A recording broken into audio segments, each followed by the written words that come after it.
partout où le plancher pose, c'est-à-dire partout, il y a un bloc B20. Donc le plancher est complètement isolé et protégé de par la maçonnerie en béton cellulaire.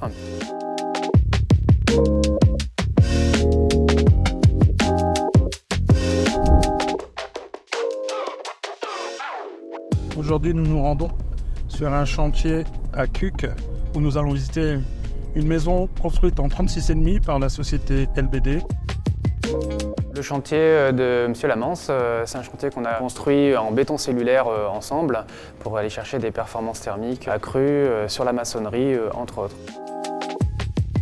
J'ai ce projet-là qui a commencé déjà il y a 2 ans, donc j'en suis ravi. On voit bien ce que ça donne là, déjà. Dans la norme RT 2020, on est contraint à une certaine isolation, donc je misais beaucoup là-dessus. Et très rapidement, en fait, je me suis tourné vers l'Ytong, vers le béton cellulaire, pour différentes raisons. Isolation plus simplicité de pose. Et je me suis rendu compte que la société LBD avait déjà eu des projets, et je voyais que c'était très bien fait.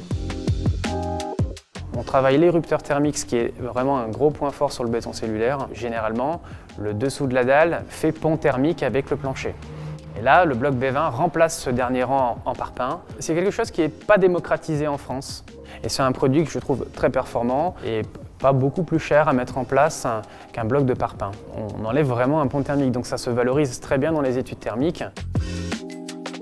Je travaille avec Michael Goudaillé de Xela, avec qui on est en étroite collaboration donc, sur les chantiers en cours, les chantiers à venir et sur lesquels on travaille sur les optimisations thermiques et la manière dont on peut au mieux valoriser le béton cellulaire sur chaque projet. Xela, c'est un produit que je recommande énormément parce que c'est un produit de pose vraiment qui est qualitatif et qui demande à être connu.